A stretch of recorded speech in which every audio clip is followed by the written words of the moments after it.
And that he apparently had an affair with his sister. Oh, that's where the fun begins.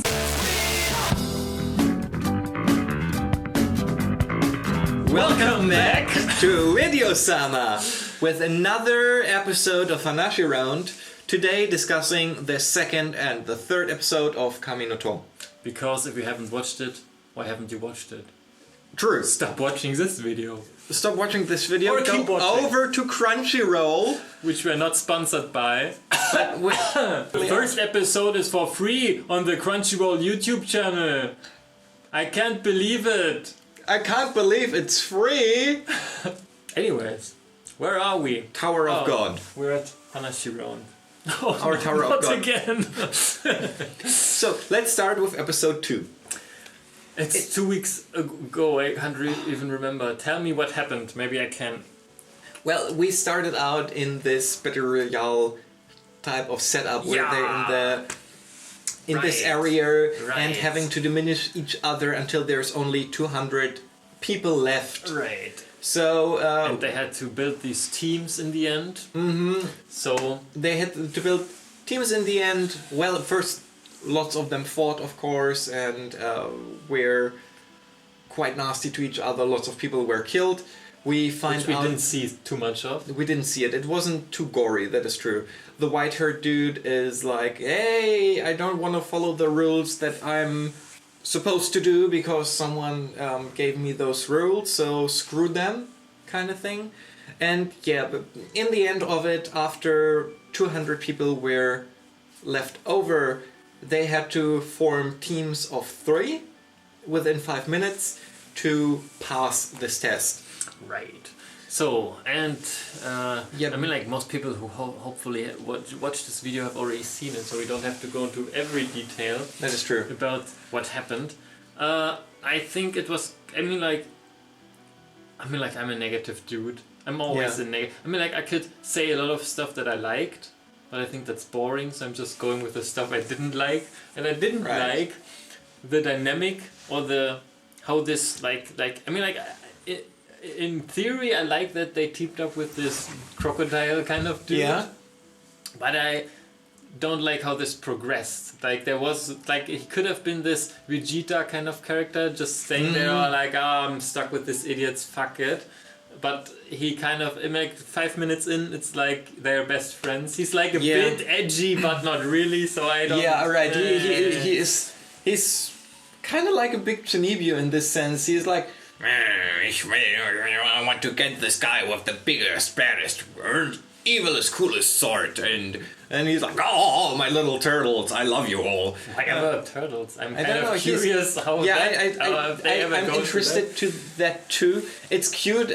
I don't hate him as a character, but in this case, I also wish that he was more serious in a way. I think he would have been even funnier if he was overly serious the entire time, and even with the candy bar he'd be like, feed me more, and in a total serious tone, and not this, I'm the coolest, I'm the greatest, now you have to serve me.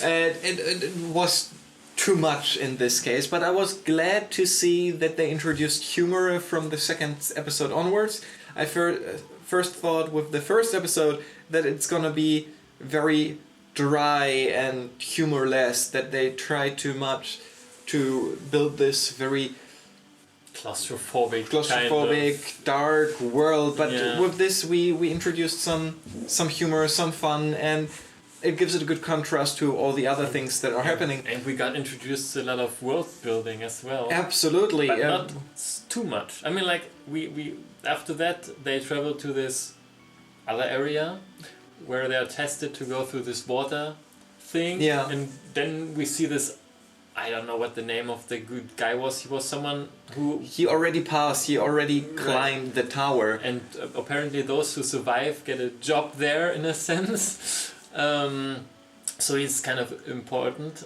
He's kind of important and very strong. Supposedly stronger than anyone else down there.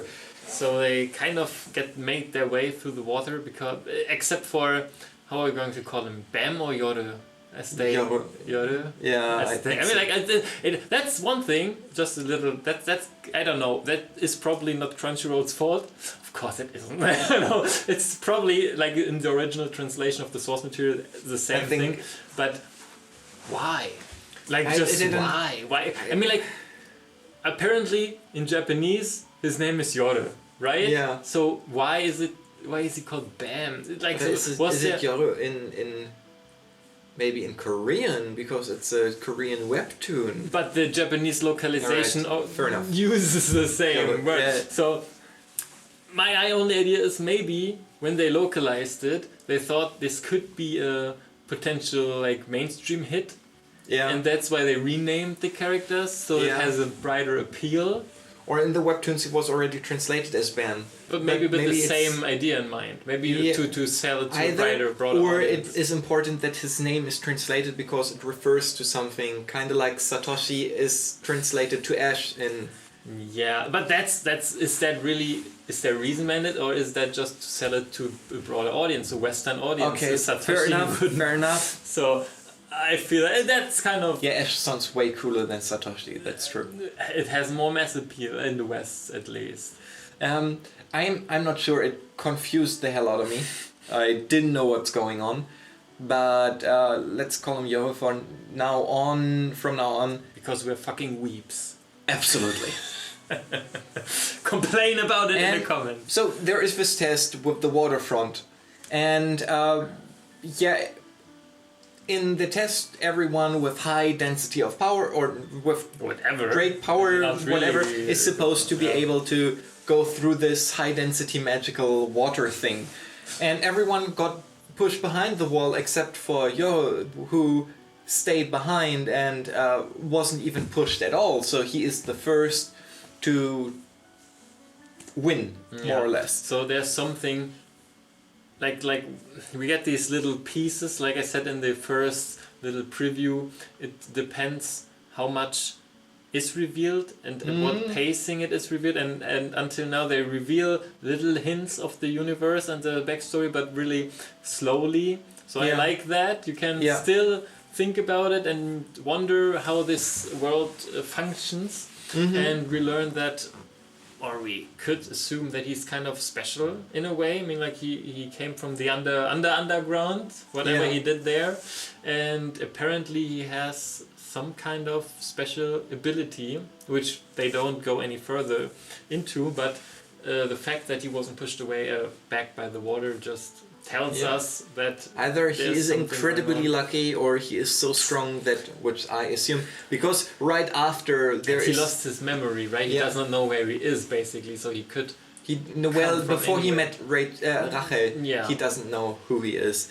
But maybe if this is all a simulation and it's all a simulation, maybe he's like in the Matrix and you have these certain characters, maybe these caretakers and this rabbit dude and some stuff that are not really humans but are like just programs.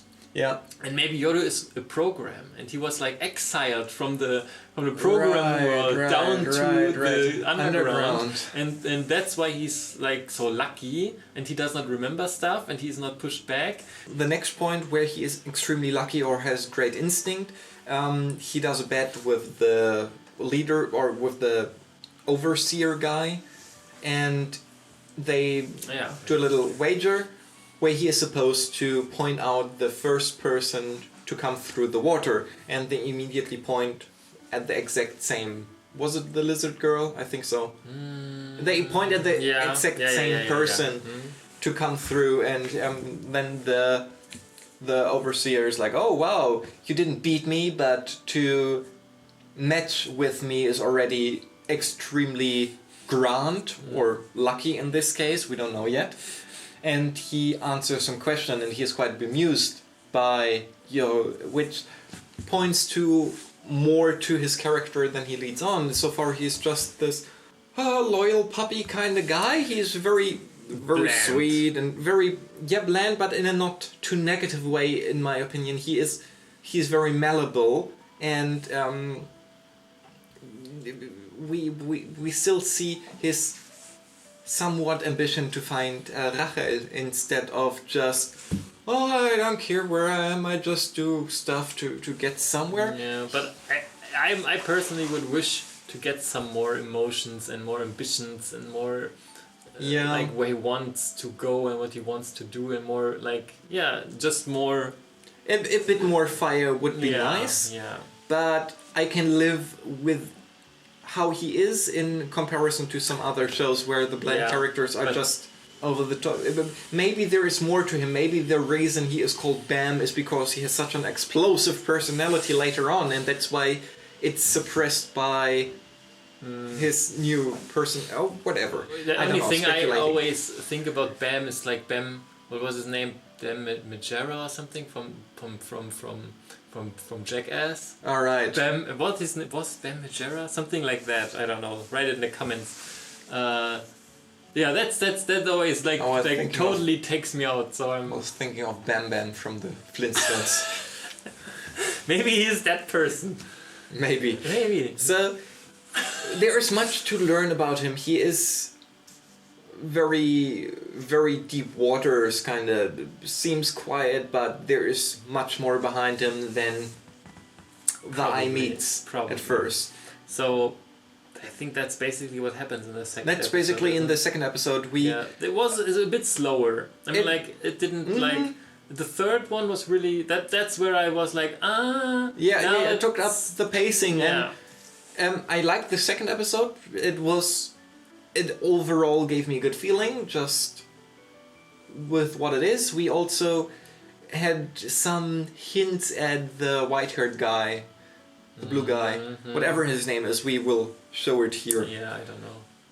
And that he's not to be trusted, that there is something cunning and malicious maybe about him. Yeah, but we get the conclusion to that in the third episode. We will get the conclusion in the third episode. And do we go to the third episode?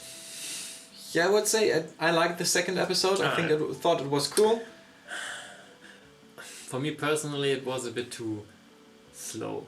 It was the I don't know. I was expecting more from this battle royale kind of cliffhanger. That was a bit let down by that. True. The battle royale part was a big letdown. I hoped for at least a full episode and not just and a real like more. If you can't show Yore make some awesome moves, just show the others. She makes some awesome moves. Exactly. That was a bit of a letdown, but I was very interested in the talk between the overseer and Yoro, the little banter they had. That for some reason kind of excited me. It gave it depth, it gave it exposition without explaining it to your face. Yeah. So like basically everything that adds to the universe is interesting, and that's something I mean like I feel like a negative point. I mean like this is I would rate the show pretty high, but if I would have to say something negative about it, is that sometimes the most exciting stuff for me is not what actually happens, but it's wondering about the background of the universe. So, Episode 3. 3 starts with them in this other room, I guess, where they're waiting to enter, and like they're in this waiting area to get to this test, and they have this.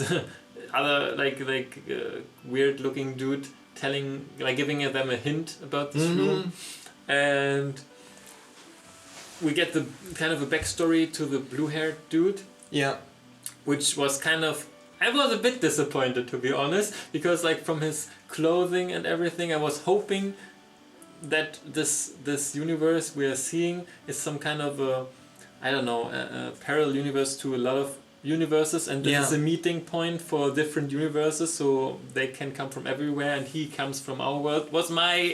I was hoping that, but it was where we saw that he's just apparently from that world. A noble family, and they just have odd clothing. It's not non-consistent what they wear and what they look like and how they behave. Right. So maybe we will learn more about this. This is a bit odd. It's kind of like a zoo so far. Yeah, because in the second episode he had this like unlimited amount of chocolate bars from his bag, and the knife from his bag. So I was kind of thinking it's a magical bag, and the fact that he has these chocolate bars that look like from our world. It's not like it does not fit really. I mean, like, we did not see much of this world, but from what I would expect this world to be, chocolate bar wrapped in plastic does not really work for me in that universe. So I was expecting him to be from really another world, but he actually. So I was kind of sad about that. But we learn like his background. And that he apparently had an affair with his sister. Oh, that's where the fun begins. Yes. But it was only his half sister, but she apparently used him. And as soon as she got kind of, I don't know, popular enough or something, and like got the throne kind of, he was kicked out, and the rest of the family was banished. Yeah. Did the rest of the family as well? But that's how I understood it. That the whole family of whatever his name is was banished and thrown out, or exiled at least.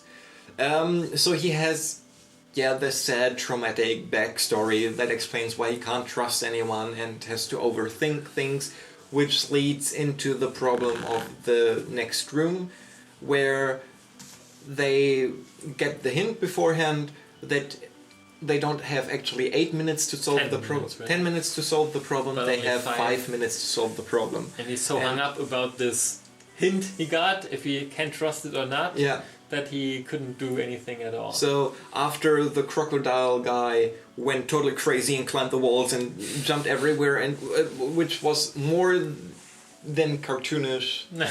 It was too much for my... Yeah, I feel like the fact that they didn't focus too much on it, like we saw it a bit, but it was alright. As I said, I would have liked him to be the crocodile guy, to be very stoic. Alright. And the crocodile guy, he just kicks open a door, and when asked, it was the correct door, of course, so they can continue. Our protagonists, they kind of have plot armor, so they need to progress for now. Yeah, but in this case, it's alright because the challenge wasn't really to find the real door. It was to open a door within 5 minutes instead of the given 10. And there was one little thing that I noticed, and I probably think you noticed this as well. That dude who was the overseer in this room, he made himself like a little coffee, and it was from a little plastic bag as well. I noticed that it was an instant coffee kind of thing. So maybe it's like in the year 10,000 in our world. Something happened and la la la la la, because we get this hint at that there was some kind of, or I don't know, they he's like, when he's mentioning that he wants to see the sky, or that his girlfriend kind of wants to see the sky or the stars, they kind of make fun of him because the sky and the stars is just a myth probably, and what they see from olden times. Right, and the sky they see is just an simulation. So I'm like, what happened here? So this is what makes this interesting. That is true.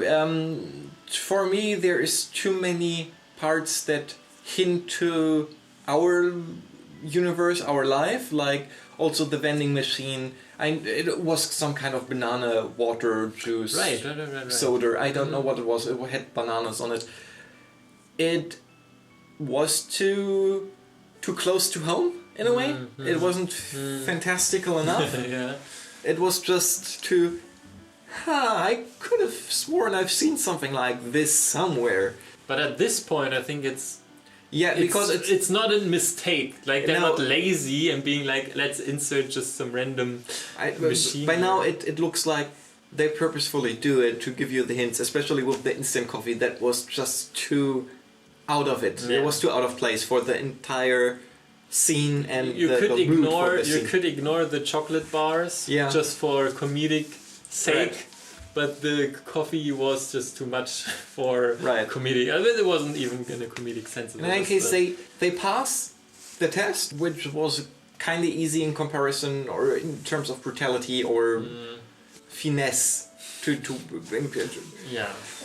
in comparison to the others. They get stuck in the next room, and we see something happening outside, which is another group doing the Battle Royale test, but instead of culling it down to only 200, they killed everyone and are the last group of 3 surviving. Right. So we have something like an emergency going on, because it's an irregularity. It's not supposed to happen. Something is wrong with that, and and it's punishable by death if the overseers let something happen like this. Yeah, but for the overseers, not for the participants. Yeah, for the overseers, not the participants. So yeah, the groups are offered basically an instant win, like the golden bullet, to do this crown game where you capture the flag. It's basically capture the flag, but you aren't allowed to lose the flag at any point. So we get this the team of the lizard girl and this other dude in the tracksuit. Yeah. Where I'm kind of confused. I mean, like at first you would think the tracksuit dude would be from our world as well, but at this point I don't think that anymore. No, the clothing is just too inconsistent. Yeah, anyone can be from everywhere. Yeah. So, and they fight this other group we haven't really seen before. No, they're basically a bunch of nobodies. Red shirts. They're throwaway characters. Yeah. Red shirts. Yeah, red shirts. So the lizard girl basically wipes the floor with them. She is really cool. I like her. I immediately liked her. I liked her design, and she looked cute in a way, in the lizardy way. She's totally my type. She does not have any fur. But what is that? If you like, what is the furry term Scaly? for lizard girl? Scaly, maybe? Scaly? If a furry is someone who likes things with scaly. fur, then I'm a scaly? I don't know. Write in the comments if you have any idea about that. If you are more knowledgeable, if you're into lizards, educated. If you're into lizards, write us how you like to be called. And then they win. She wins, and then it was hinted at before for a short second, but now it's almost certain that Rachel is in the opposing group that caused the ruckus in the Battle Royale thing. So basically we have to assume that she is with a group of pretty bad, evil. Her wish to see the stars goes to the extremes of her wiping out everything in her way, maybe. But here's my prediction already, because the episode ends with Yoda kind of seeing her and being like, is it her? I'm not sure. And then the episode ends. But this is for me, and maybe I'm wrong, but this feels like a typical anime cliffhanger that won't pay off. Maybe it's just by coincidence she grouped up. Maybe like the teams don't really had the freedom to choose who to be with, so maybe it's just coincidence she's with these other two people, and it just happened, and that's it. She's just a victim of the group, kind of. That might be it, and that would feel like it, but there was something I would like it if I was about wrong. her, and I don't believe that her only ambition is to see the stars. I have a feeling there is more to it than she lets on. Probably.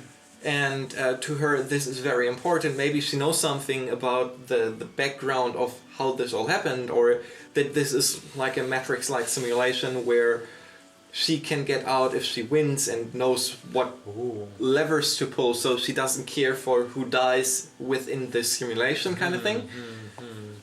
And cares only about getting to the goal, because then she can basically save everyone. Or she does not care about saving anyone. Yeah, we don't know yet. It's very open, but it adds to the mystery, and it's not shallow mystery box like stuff. We don't know yet.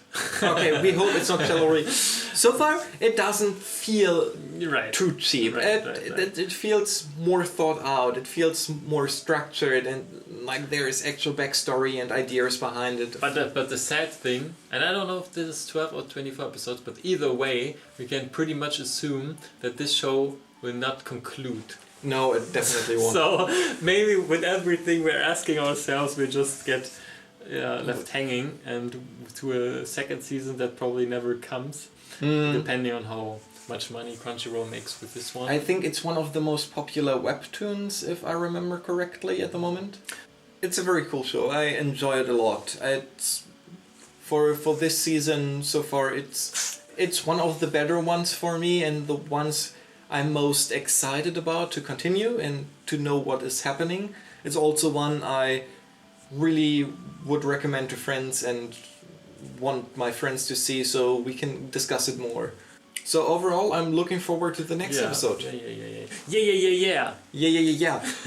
So, write down in the comments if you like it, if you hate it, what you think. If you like us or hate us or both. If you like us, give us a thumbs up. If you hate us, give us a thumbs down.